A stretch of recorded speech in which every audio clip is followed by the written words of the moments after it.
Cold Warrior 78 here again.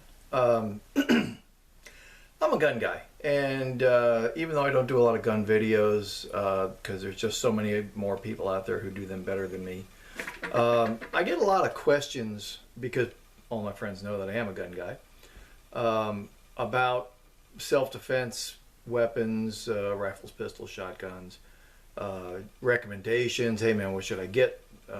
And particularly now with this virus pandemic thing going on, a lot of people that haven't cared about owning weapons before, or maybe had one years ago, inherited one that they've ignored for 40 years.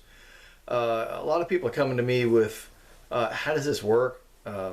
Can you train me on this thing? Because they know I used to do that. So let me start with a couple of basics.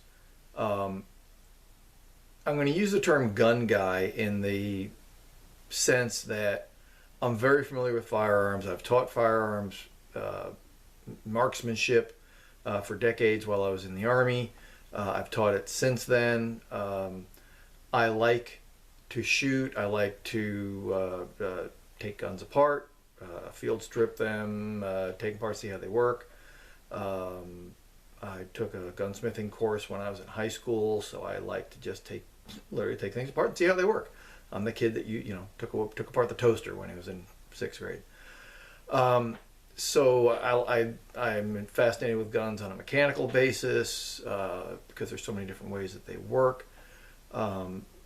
So when I use the term gun guy, I'm just going to assume that that is male or female, someone who has a certain depth of knowledge about guns in general. Certainly you're not going to be an expert in everything because there's so many new things coming out, but basically a good grounding in the basic types of weapons, how they work, how to treat them safely, how to fire them properly, and to some extent, again, talking in generalities, pros and cons of different types of firearms over other kinds of firearms. So I'm a gun guy, and this is not aimed at gun guys. You already know as much or more than I do if you're a gun guy. This is aimed at all my friends who either used to be a gun guy way back in the day and either kind of get out of it, life got in the way, or maybe the kind of person that maybe is a gun owner who inherited something, bought something years ago, really hasn't trained with it, maybe shot back in the day and then just kind of put it up for a while, or maybe you just inherited grandpa's old shotgun and it's the only gun you have, and oh my gosh, how do I use this thing? Okay, so gun guy, gun, let's call it owner. So on a whiteboard behind me, I've got a couple of things that I want to talk about. Oops, sorry, there we go. Going the wrong way with it. Sorry about the glare. I can't seem to get that off no matter where that comes from. But anyway, and we're not going to stand here and look at this all the time. But factors to consider in a home defense gun. Okay, and we're going to specifically talk about home defense rather than hunting or something else. The point of this conversation is going to be home defense. All right, and I'm just going to list them off right now. Are you a gun guy or are you a gun owner?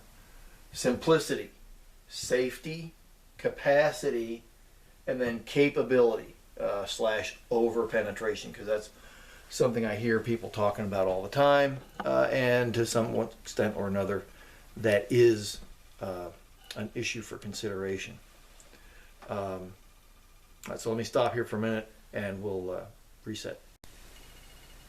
All right, so the first issue, are you a gun guy or just someone who owns a gun? Here's why that's important, and it goes to training. And unfortunately, it is extremely important for you to understand what category you feel in, because simplicity and safety, points 2 and 3, follow directly from whether you're a gun guy or just an owner. And I don't want to mean like I'm disparaging that you're just an owner. And here's really the difference. Some firearms are really simple. Some firearms are dramatically more complicated. Safety, loading, firing, the whole process can be a lot more complicated for some weapons than they are for others. That's just a basic fact. Are you, as the person owning the gun and responsible for the safe use of that gun, going to take the time, because it takes time, spend the money, principally on range time and ammunition, and training to know how to use that gun safely, tactically, if that's a term you want to use. And here's my point. I had a friend who was in the Army, so he M16s, got that. Did a little work with a pistol, the 1911, kind of remembered what that was, but he was not a gun guy, didn't care, and hasn't shot in 20-ish years, which is probably close to how old some of the people are that are watching this video. And now suddenly he's concerned about, home defense and things like that. And he was talking about, I'm thinking about getting an AR. Okay, you got some familiarity with the M16. If you still remember all that, okay, there may be some applicability to that. But he was talking about, maybe not an M16, but like an AK. I was like, whoa, slow down. You haven't cared in 20 plus years to shoot, to learn, to train. Probably don't want to go that way. And you don't have any inclination at the moment, other than this immediate furor, that you're going to stay with this. Shooting skills are perishable. The basics of safe gun handling should not be, but that requires training and practice. So you need to ask yourself, are you going to spend the time, money, and effort to get the training, spend the money on ammo, spend the time learning how to use your weapon? And you're the only one that can answer that. If you're a gun guy, the answer is, oh yeah, man, I'm into that. That's what I do all the time. I shoot, I reload, whatever. Whether it's competitive shooting or just plinking or target shooting or out on the back 40 or whatever. You're into it. You do it, at least on a monthly basis. And you have done it enough, if you look back over however long your life has been, a long enough volume of time that if you skip a month, you don't lose your skills. As opposed to, hey, I inherited this thing. I inherited this thing from my grandfather. I don't really know how to use it, but I'm getting kind of concerned. I need to know how to use it. All right. You need to answer that question for yourself. If you're not willing to spend a fairly significant time in the beginning and then some maintenance time later on learning how to use this weapon you're talking about effectively, then put yourself in the I'm an owner category, not a gun guy category. All right. Now, how does that impact the next two? Simplicity. Firearms span the range. And I'm going to show that with an example of 4 different shotguns to start with. Okay. You've all seen these single shot, break open, exposed hammer shotgun. This particular one is a Harrington Richards. Okay, you have to cock it, pull the trigger, it goes bang. It's got a rebounding hammer, so it's got a built-in safety. Simple to open. It ejects a shell. You reload it, you manually cock it, you pull the trigger. Okay, simplicity. All right. Now, let's step up from there.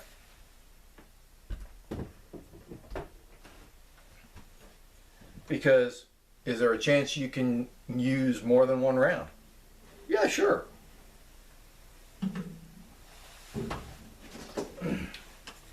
Okay, a step up in complication is a pump shotgun.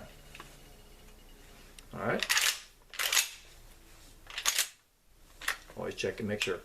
Now this particular one is a Mossberg. It's a friend's. Is this more complicated than the other one? Certainly. You can't see into the chamber unless you open the action. Well, it doesn't want to open. So you need to understand that with pump action shotguns, there's an action release button or lever somewhere on it, usually right around the trigger guard. In this case, it's on the back side of the trigger guard. There I can open it. I can check and make sure it's empty. I can see that there's nothing in the tubular magazine. Now, do you have increased capability with this, or capacity, I guess? Certainly you have a magazine. It's not just one shot. You can put more rounds in this.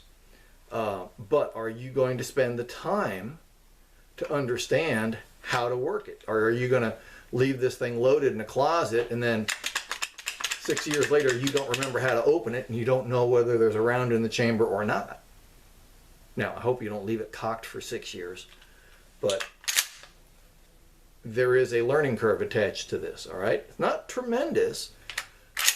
It's something you need to practice with a couple of times, and you'll probably have it if you have any sort of affinity for firearms at all. But it is more complicated.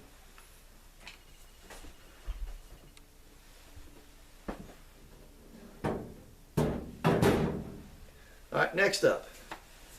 My father-in-law let me borrow this for the demonstration. Okay, this is a semi-automatic. This particular one is a Winchester. Semi-automatic shotgun, or auto-loading is also an accurate term. So you've got rounds in the chamber. Okay, bang, bang, bang, bang. It cycles itself until you are empty. And then you reload it again. Fill it up. Bang, bang, bang, bang. But again, there's a bolt lock. Okay, you got to know there is one. And then you got to know how to take it off. Where's the bolt release? Okay. Semi-automatic firearms are a little bit more complicated. I have noticed that some people are more afraid of them than other weapons. You don't want to be afraid of your gun. I mean, if you are, don't use it. Get something else. Guns don't go bang unless you make it go bang. So keep that finger out of the trigger. But there's more to learn on how this works. There's a little bit more to learn on the maintenance. Again, once you get that down, you don't have to be an expert in all guns, but you do need an expert in your gun. So, do I recommend this for home defense? Don't know you. If you're not a gun guy, probably not. Okay, so I'm not making a hard recommendation based on your situation because I don't know your situation. But I just want to show you just something as simple as a shotgun. And you could literally put in lots of different levels in between. Single barrel, upgrade to a double barrel. Exposed hammers, internal hammers. You can't tell if it's cocked if it's got an internal hammer. When you look at this, you don't know if it's cocked or not unless you pull the trigger. Well, that's a danged lousy way to figure out if a gun is loaded or not. So you need to know how to unload it. You need to know how to check to see if it is loaded. Okay? You need to know how to make it safe. Okay, so we just talked about shotguns. Same issue can be with rifles. There are a great many action styles. Pump actions, lever actions, semi-automatics, bolt actions, single shot bolt actions, single shot break opens. So action style runs from simple to complex in firearms, particularly in rifles, particularly if you get into AKs and ARs and all that all pile of stuff. But self-defense handguns also run the gamut.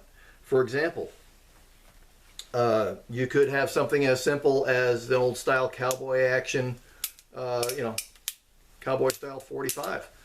Great gun. Don't recommend it for home defense because there are better options out there now. But it's a cool gun. If you got it, you got to know how to use it. Okay, your standard kind of Smith & Wesson double action. All right, standard firearm that the police had most of the 20th century. Rugged, reliable, fairly simple. There's no safeties or anything on it. Fairly quick to load if you learn how to use a speed loader. Other than that, very slow to load. Various forms of semi-automatics. All right, this is my carry pistol. Not loaded at the moment. It's a 1911. Do I recommend that for everybody? Absolutely not. I've got 40 plus years, going on 50 years of experience with this weapons platform. Not this particular gun, but 1911s in general. It's hard to beat that familiarity. I can field strip it in the dark. I can rebuild it without looking at it. And I've fired them literally for over half a century at this point. So for me, this makes a lot of sense. But it's not necessarily the best answer for you. And then you've got all the way through very bizarre mechanical things. You know, how about a World War I Luger? It's a nice little collector's item.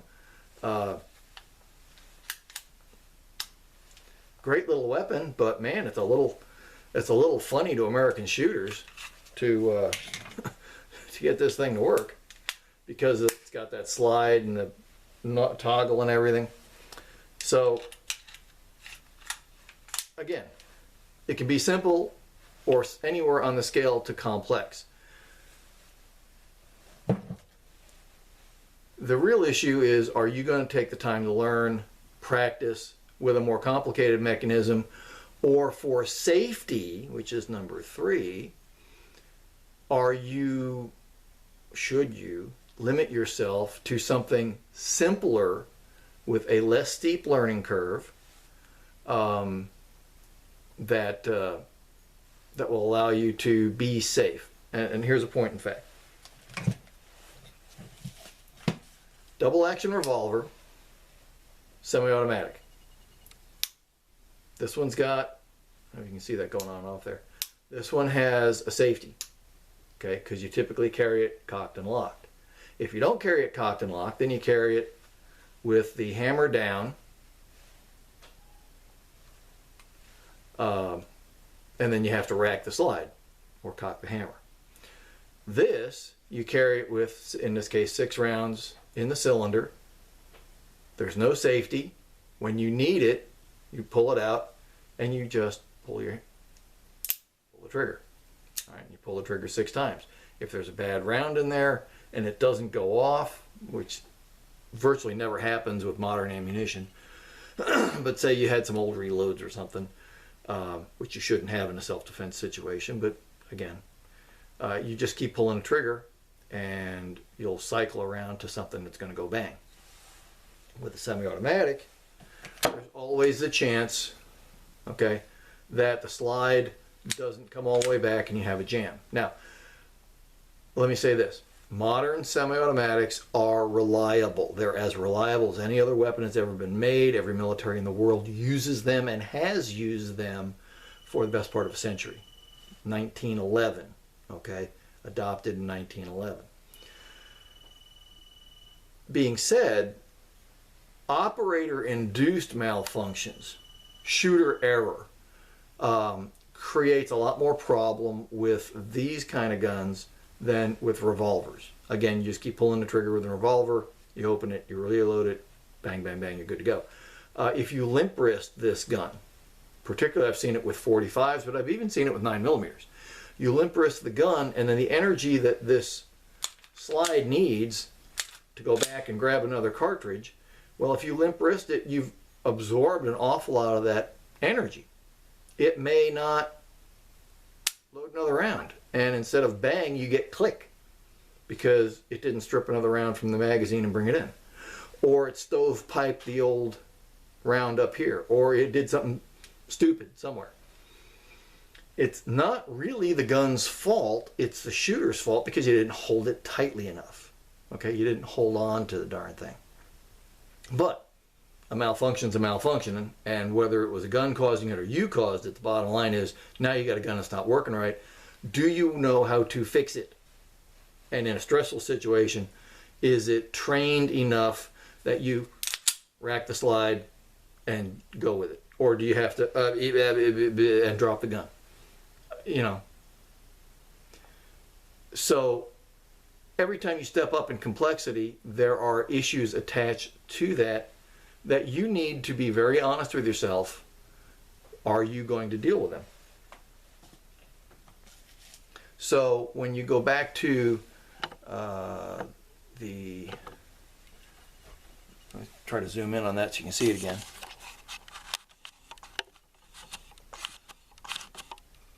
Okay, I think you can see those. Yeah. All right, so the first factor is you. How much time you're going to spend, because simplicity and safety are tied together. Simpler generally means safer. It may not, but generally means safer. Simpler generally means less steep learning curve, less time and money spent learning how to use that weapon. Make sense?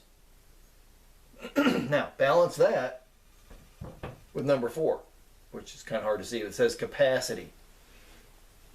And for that, I'll go back to the, well, first off, I need to step out of here a little bit. There we go. Go back to the shotgun again. Shotguns are great home defense weapons for a lot of people. Single barrel, break open shotgun. I have recommended this to several of my friends. Is it a good weapon? Yes. Is it a solid weapon? Yes. Is it the perfect weapon? Absolutely not. One round of double-aught buck will probably solve your problem. Whether that problem's a bear or a person or a dog or whatever. Probably. However, is it always going to be, is one round always going to be enough? Probably not. Here's something that really bugs me, and people that don't spend time in the industry don't really understand this. There is really no source for solid statistics on how many rounds are fired in a self-defense situation. I have looked and looked and looked all over the internet. I've read papers that are written by cops. I've read FBI studies. I was involved with the military. I worked with the FBI in joint operations at one point in my career. And so these kind of questions came up pretty regularly. And the only study I can cite, and unfortunately I don't have it handy, but there was a paper written by a police training officer, and it was for the Association of Police Training Officers, whatever the title of that is, because he was always focusing on training policemen to do the right things or to understand how things happen. In that paper, 40, 50 pages, whatever it was, in his study, he found very few places that actually kept any kind of records on how many rounds were fired by policemen. When they did keep those records, their specifics on rounds, darkness, all the various things that people want to talk about, very sketchy, very little information. But based on the couple, and it was only a couple of departments, I believe is Los Angeles County Sheriff's Department, I think, kept some records, and the New York City Police Department kept some records. Now, they didn't keep the same records, but they did have things like, I think it was New York City had the number of rounds and the range at which they were fired, or something like that. Anyway, and based on those numbers, uh, it would appear that at first off, most shootings are going to happen at very close range, at least in peacetime. And a civilian self-defense situation, even closer than police, because most civilians are not going to drop a guy at the, I think it's 21 feet is considered deadly distance. If you take a concealed carry course, they'll talk about that. So civilian self-defense shootings tend to take place at 2 or 3 feet, 5 feet, 6 feet, your distance in your bedroom, distance in your living room kind of thing. So short, the 85-ish% of all shootings were within 25 feet. The number of rounds fired really didn't jump up when police changed from revolvers to semi-automatics. It was a number, something in the neighborhood of like 2.6. It was less than 3. It was 2.5 or 6 rounds per engagement when police had revolvers, to 3.6 when they had semi-automatics that carried 13, 15 rounds in the magazine. So for police shootings, and I wish I had that study handy, but I don't remember what I did with it. 2, 3, 4 rounds for the average police shooting. And police tend to get themselves in situations where there may not be just one guy. There may be several. How does that apply to you? Generally speaking, worst case, same numbers. Best case, your numbers are less. Traditionally, home invasions or when people have to use a firearm in self-defense, it's typically 1 or 2 guys. It's the creepy ex-boyfriend ladies. It's the guy who said, if I can't live with you, then nobody can live with you. That kind of guy. And he typically acts alone. It may be somebody who's not mentally present, whether that's psychological or chemically induced.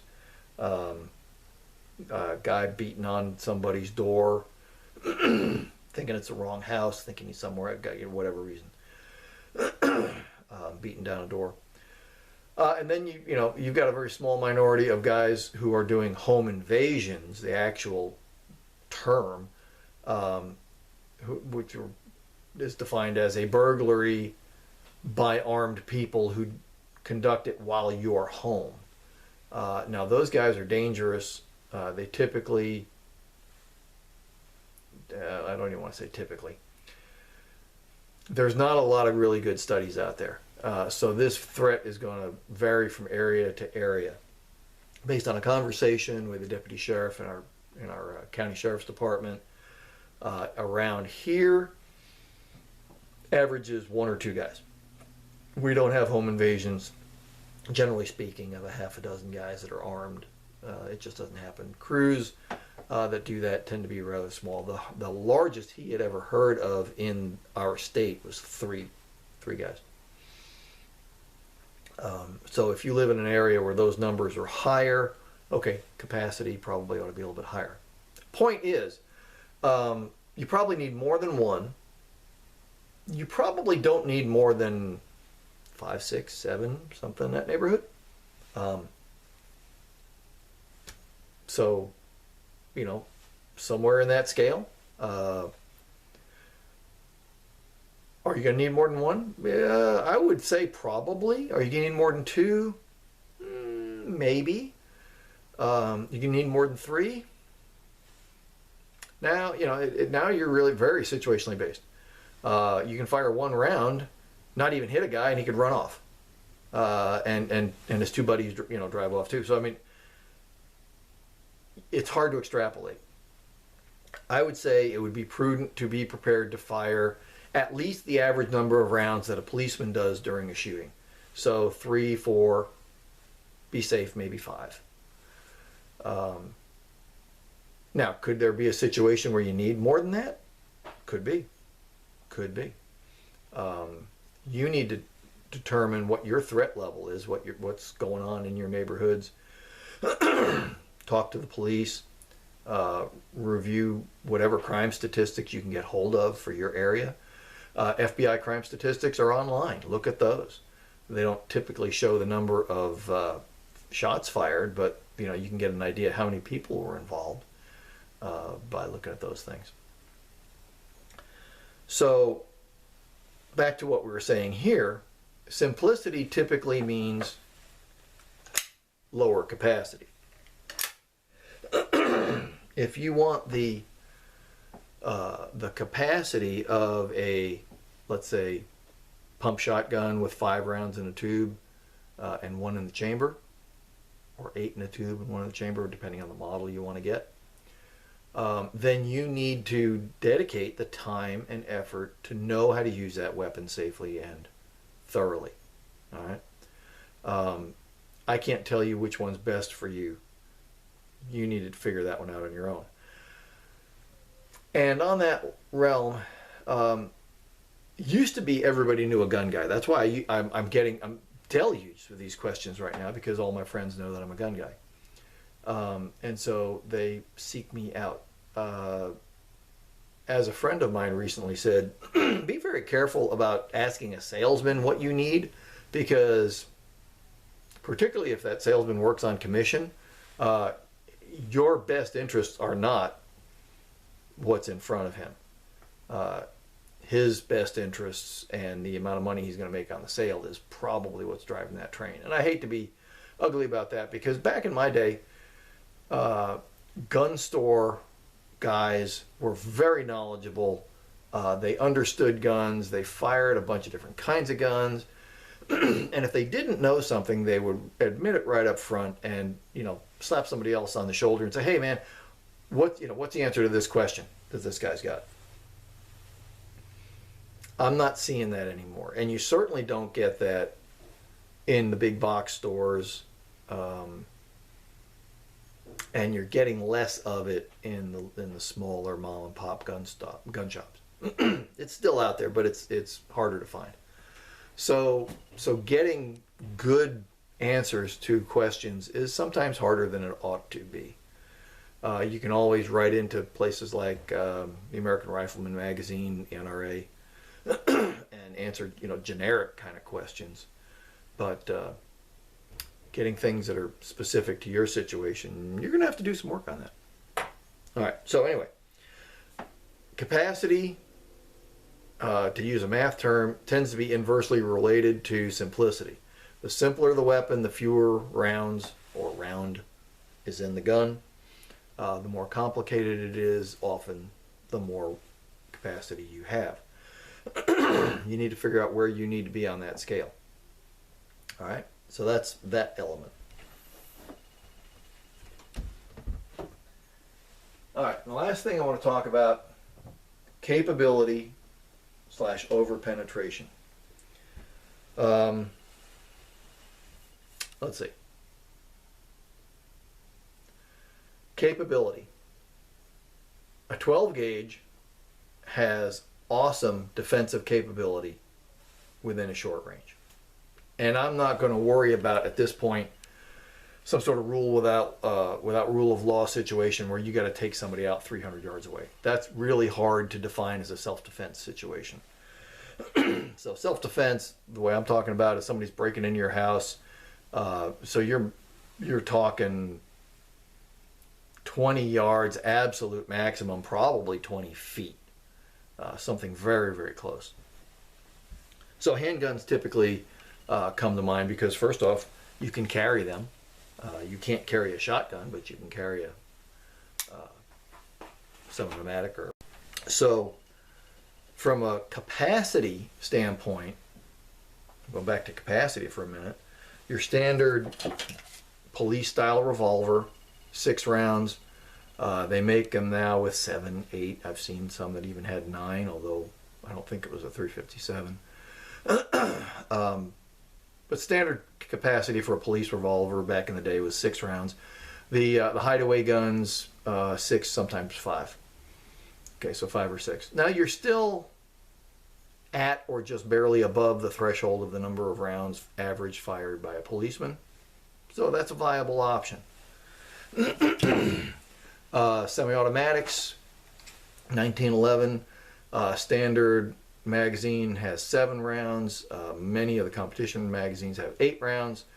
And then you've got all the various, if you go to the 9mm Glocks and everybody else out there, 15. I've seen 19-shot magazines.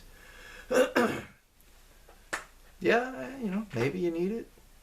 Probably not. But that's not my call. That's your call. So if you need capacity, yeah, semi-automatics are great. But you probably have the capacity you need for a revolver. We'll go back now to capability. You need to have a cartridge which is generally assumed to be a good defensive cartridge. And that's generally, in my mind, and this is my opinion, there's certainly other options out there. My opinion is 38 special is kind of the floor. 38 9mm are very similar. 9mm tends to be a little bit faster, but only with much lighter bullets. 380 is, in my mind, is borderline. It's a smaller bullet. It's not going as fast. However, a lot of people like it. So certainly 380 is the bottom end. I wouldn't go any lower than that. And I personally call the limit at 38 9mm. And then up from there, you've got 357s and revolvers. You got 40 caliber Smith & Wesson in the semi-automatics, 41 Magnum, 44 Magnum, 44 Special, 45 Colt on the revolver side, 45 ACP on the semi-automatic side, 10 millimeter if you want to go that hot. Although arguably that's really pushing the limit. Like 44 Magnum and 10 millimeter are kind of pushing the limit for self-defense, unless you just got to shoot bears. And that's an answer you got to have. I don't I don't know if you need to shoot a bear. But they're probably on the beyond the requirement for self-defense against people. And based on recoil and things like that, there are probably better answers farther down that ladder. So, capabilities. Will it do the job? Any of your standard self-defense calibers, 38, 9mm, 357, 40, 45, those all have a good track record for self-defense. Stand by for a minute. Okay, so the subject is capability. In handguns, you've got 2 basic kinds of rounds. Let's see, put this up here where you can kind of see it. Yeah, let's see. There we go. Makes a heck of a glare, but okay. You can see that at the hollow point. All right, several different kinds of that on the market. That is as opposed to what is called hardball or full metal jacket or round metal case in some cases. The kind of bullet that's in your weapon is going to determine what kind of performance that weapon is going to have. Hollow points, particularly the modern self-defense hollow points, modern self-defense ammunition, without naming a brand, I mean, they're all good, they're all tested. If it's one of the, it's premium ammunition, it's $1 a round in a lot of cases, sometimes a little bit more than that. But if it's from one of the major manufacturers, they all have viable ammunition. All kinds of articles out there on which one works best in which gun. The bottom line is, when you get a gun, you're going to have to test your ammunition to make sure it works and get a kind that you like. It's that simple. And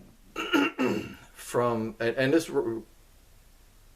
applies to revolvers as well as semi-automatics, because there's a lot of hardball ammunition out there even for revolvers. It's a cheaper bullet to make, so it's easy. They usually call it practice ammunition. Although why you would put a hard-nosed bullet on a 38, I still have never figured out. But anyway, self-defense ammunition, Hollow points, any of the modern style hollow points will work. You just need to find out what works best in your gun, because different kinds of ammo from different manufacturers, or even a different brand within your manufacturer, may hit at a different place. So your point of aim is going to have to be different potentially. Some of them don't feed well in some guns. It's, you know, every gun's got a personality, and some like some kind of weapon. For example, I like gold dots and hydroshocks. They work really, really well in my gun. And they shoot right to point of aim. So there's all kinds of other stuff out there, but those are the two that I buy because they shoot to point of aim and they work. They function. Particularly if you have a semi-automatic, that functioning part is really important, because a semi-automatic tends to be a little bit, the hollow points tend to be a little bit flat on the front, and if you don't have one that fits, that works with your particular feed ramp on your gun, you're going to have an issue. You don't want to have an issue when you're in the middle of a gunfight. So you're going to need to practice not only with practice ammunition, you're going to have to practice a little bit with your very expensive self-defense ammunition to make sure that it cycles properly. All right, so capability,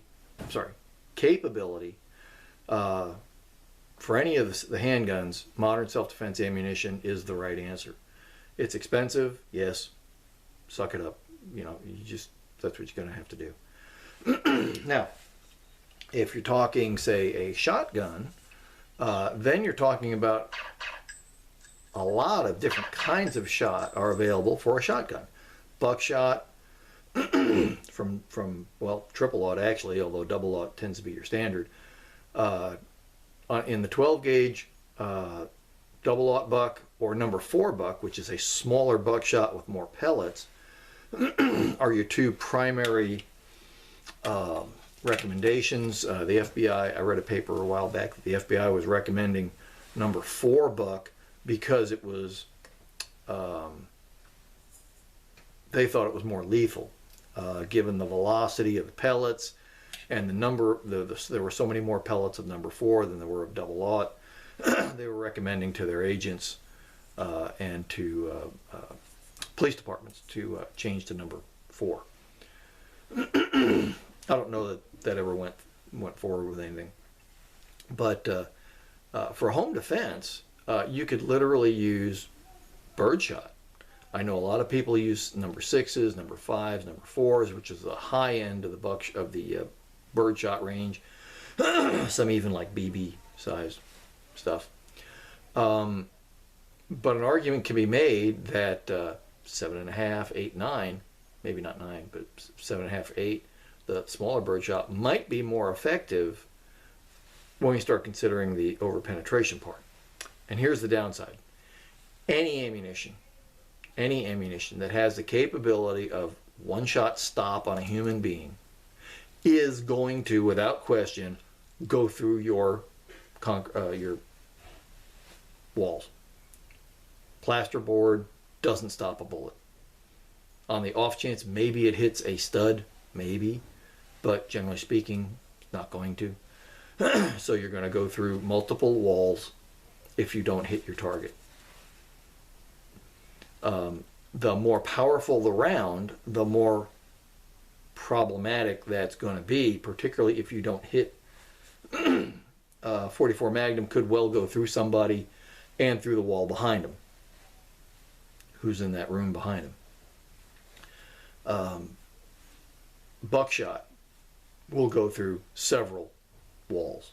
Rifles, don't even get me started on. I don't even, frankly, unless you're a gun guy, don't buy a rifle for home defense unless you live farther out in the country than I do, because a hunting rifle bullet has the right mass and the right velocity that it is going to go through virtually every wall in your home.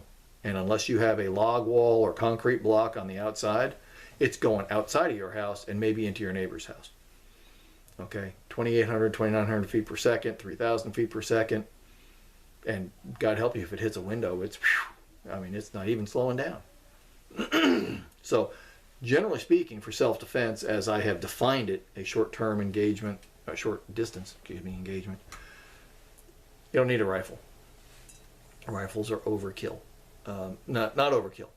They're overly powerful and you're going to get over penetration. Now, buckshot, like I said, will go through 2 or 3 gypsum walls. That's where a lot of people think about birdshot. If you're in your house. Now, the problem with birdshot is it becomes ineffective.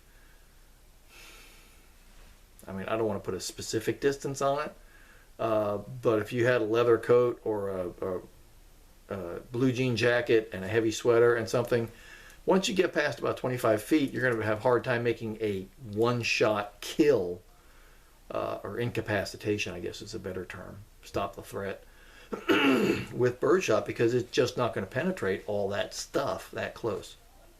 It's not going to penetrate deeply enough. The guy will be bloody, but you won't have blown out his heart and his lungs and dropped him in his tracks. So you really need to be aware of your situation. If you live in the suburbs, handguns can be the right answer. Shotguns can be the right answer. Just make sure you get the right kind of ammunition. Okay? Sorry about the interruptions. Pollen is killing me. Every time the dogwoods come out and the pines start spewing all their yellow pollen, my head explodes. So excuse me with that. So we were talking about we talked about you. Are you going to spend the time to learn the weapon? And that impacts simplicity. It impacts safety. It laterally affects capacity because simpler tends to be safer. However, higher capacity tends to be more complicated. So as you work your way up the complicated scale, understand that your safety, if you don't understand that weapon, is going to go down, but also your weapons magazine capacity tends to go up. Capacity, that's easy to determine. Capability, on the other hand, again, short range, so I'm talking shotgun or pistol, handgun. What's a recommendation? Well, I don't know you, so I can't make a solid recommendation. Here's what I can say. If you don't want to learn, if you don't think you're going to be a gun guy, or spend a lot of time really researching and playing, if you will, with all the aspects of guns, simpler is better. It's hard to beat a double action revolver. The police carried them for most of the 20th century. It's extremely safe action. And once you load it, literally all you got to do is pull the trigger. You got 6 rounds. That style of handgun is very safe. You can leave it loaded in a safe, in a drawer, whatever your method is at home, and you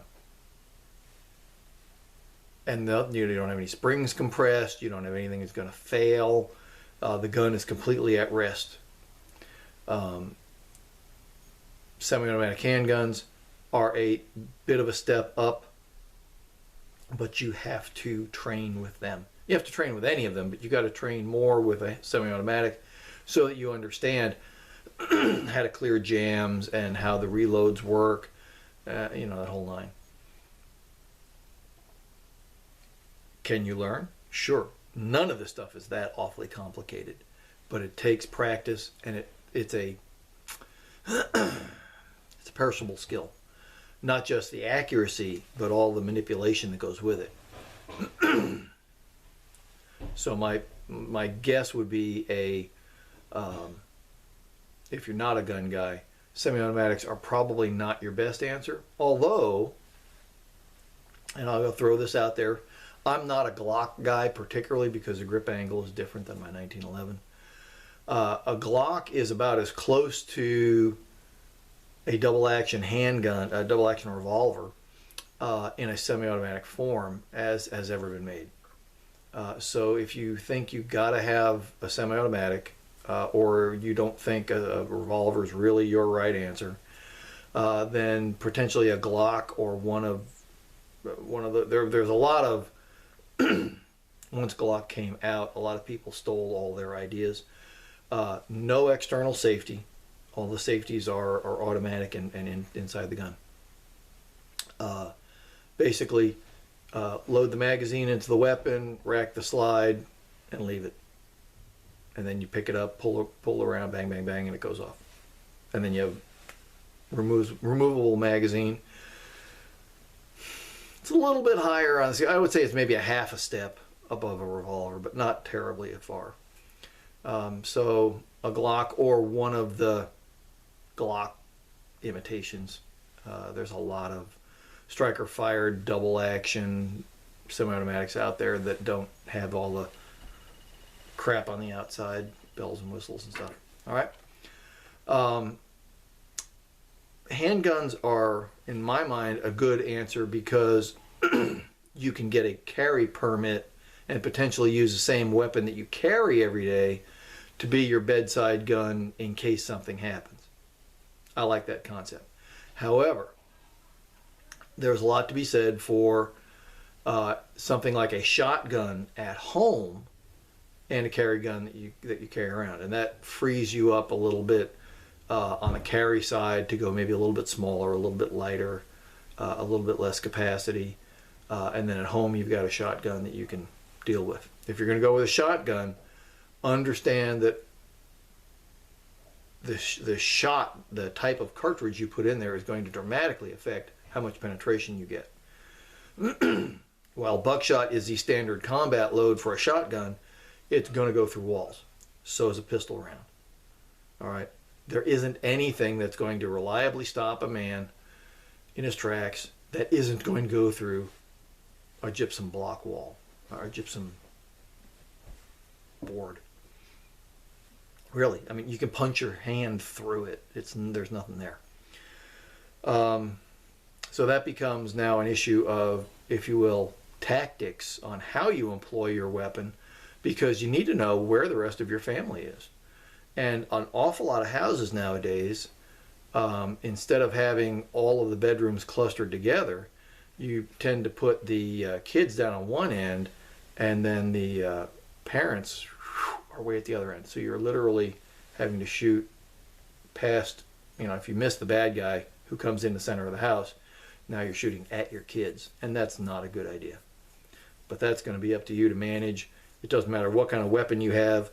If you miss the bad guy, that bullet or shot is going somewhere. So that's something you've got to figure out on your own. Change where people sleep, change the way your house is arranged. That's up to you. I can't influence that. But anyway, so it starts with you and your attitude, because your attitude isn't really going to change. If you want to become a gun guy, okay, maybe, but realize that there's time, money, and effort involved in that. And then it all falls down from there. Okay, so I hope this was helpful.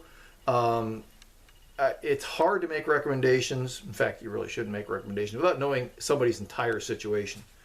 But I have made several recommendations for friends recently because they literally demanded that I make one. And this is the thought process I went through. This is the discussion I had with them about how to make this happen. So be safe. If you've got an old gun, before you just start throwing ammunition in it, bring it to somebody who should know and ask them about it. Okay? Like I said, everybody used to know a gun guy. If you don't, call a gunsmith. Call a gun store. I mean, a lot of stores are closed at the moment, so that may not be as functional to you. The gunsmith may or may not be open. But a phone call, at the very least, talk through to somebody over the phone about, caliber and the whole thing, okay? Never put ammunition into a gun unless you are absolutely certain that it's the right ammo for that gun, particularly old guns. One quick story. Yeah, 10 minutes. Yes, ma'am. One quick story. We had, my dad was a special police officer, so he had the 38 specials and 357s that they were all carrying at that day. We had an old revolver, Smith & Wesson, that was a 38 Smith & Wesson. It was a much shorter cartridge. And then for a little while, my uncle had an old revolver in 38 long Colt. All right, now here's the reason why that's important. They're all three of them 38s. 38 Special, 38 Long Colt, 38 Smith & Wesson. 38 Smith & Wesson is a shorter round than 38 Special. It fits in the chamber. Or at least it fit in my dad's chamber. I don't know if it was designed to fit in there or not. I've seen it fired in there. It cracked the case every time it fired, so it probably didn't fit right.